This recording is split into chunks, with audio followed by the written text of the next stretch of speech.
जरूरतमंद की यहाँ कोई अमानत हो जो उसे इसके दुश्मन से निजात दिलाए। मैंने देखा पर्दे हट गए और दरवाजे खुल गए और उन रोशनदानों से बहुत सारे बच्चे मेरी Subscribe now and press the bell icon. Never miss an update. मालिक बिन दिनार रहमता अल्लाह अलैहि से उनकी तौबा का सबब पूछा गया तो इन्होंने कहा, मैं एक सिपाही था और शराब का रसिया था।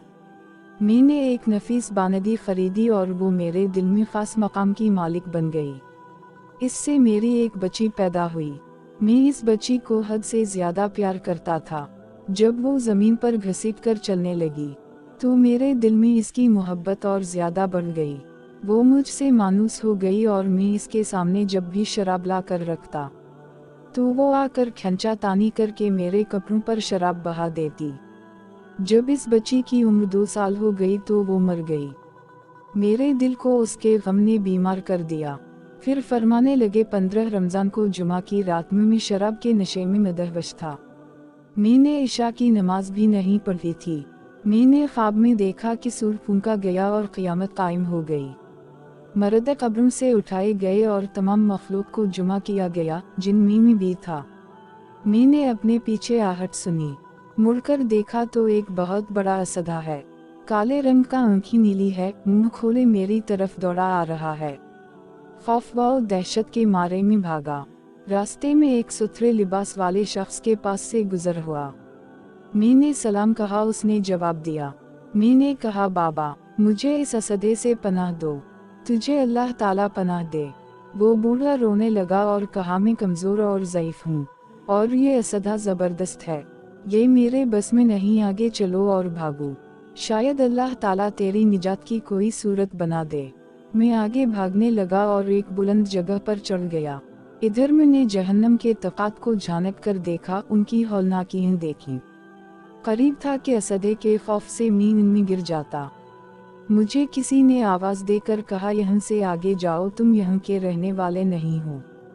मैं इसकी बात से मुतमईन हो गया और वहाँ से वापस लौटा तो असदा मेरे पीछे था।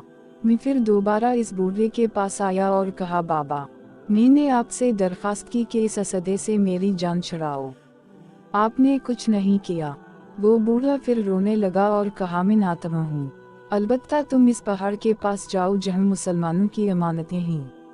अगर तुम्हारी कोई अमानत हो तो वो तुम्हारी मदद करेगी।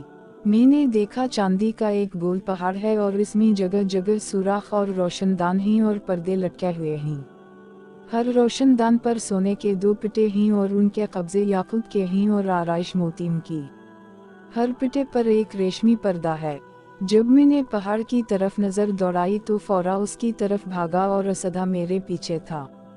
जब मैं पहाड़ के करीब पहुंचा तो एक फरिश्ते ने आवाज़ दी, पर्दे हटाओ, दरवाज़ा खोल दो और सीधे खड़े हो जाओ, शायद इस हाजतमंद की यहाँ कोई अमानत हो जो उसे इसके दुश्मन से निजात दिलाए। मैंने देखा पर्दे हट गए और दरवाजे खुल गए और उन रोशनदानों से बहुत सारे बच्चे मेरी तरफ झांकने लगे। उनके चेहरे चंद की मानिंद थे। उसी दौरान असदा भी मेरे नज़दीक पहुँच चुका था। मैं उस वक्त हैरान रह गया जब उनमें से एक बच्चे ने चिल्लाकर कहा, अबे सब आओ, इसका दुश्मन उसके करीब आ गया। चुनूचे वो जौक दर जौक खड़े होकर झांकने लगे। अचानक मेरी वो बच्ची जो मर चुकी थी वो भी उनके साथ झांक रही है। जब उसने मुझे देखा तो रोने लगी और कहा, हाय ये तो मेरा बाप है। फिर इसने नूर के झुरमुट में तीर की तेजी के साथ छलांग लगाई और मेरे सामने आकर खड़ी हो गई। इसने अपना बाएं हाथ मेरी तरफ बढ़ाकर मेरा दाएं हाथ पकड़ लिया और अपने दाएं हाथ को अजदहे की तरफ बढ़ा दिया तो वो भाग गया।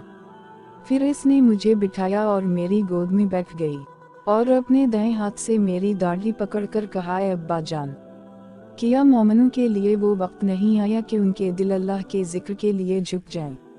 सूरा हदीद 16। मैं रोने लगा और कहा, ए बेटी, तुम लोग भी कुरान को जानते हो? इसने कहा, हम तो तुमसे भी ज्यादा कुरान को जानते हैं। मैंने कहा, असदे के बारे में तो कुछ बताओ जो मुझे हलाक करने के दर पे था।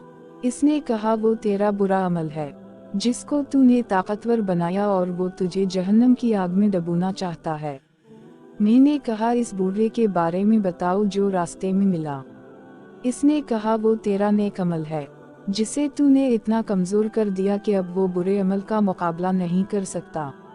میں نے کہا اے بیٹی تم اس پہاڑی میں کیا کرتی ہو؟ اس نے کہا ہم سب مسلمانوں کے بچے ہیں، ہم یہاں قیامت تک رہیں گے، تمہارے انتظار میں ہیں، جب تم آؤ گے تو ہم تمہاری سفارش کریں گے۔ مالک بن دینار رحمتہ اللہ علیہ فرماتے ہیں میں گھبرا کر اٹھا اور اٹھ کر شراب چھوڑ دی اور اس کے جتنے بھی برتن تھے سارے توڑ ڈالے اور اللہ تعالیٰ سے توبہ کی، اور پھر فرمایا یہ خواب میری توبہ سبب بنا۔ حاصل معلوم ہوا کہ اولاد اگر بچپن میں فوت ہو جائے تو مایوس نہیں ہونا چاہیے، بلکہ اللہ کی مرضی پر راضی رہنا چاہیے، کیونکہ یہی نابالغ اولاد آخرت میں کام آنے والی ہے، جیسا کہ اس واقعے سے سبق ملتا ہے۔ اللہ تعالی ہم سب کو عمل کرنے کی توفیق عطا فرمائے، آمین۔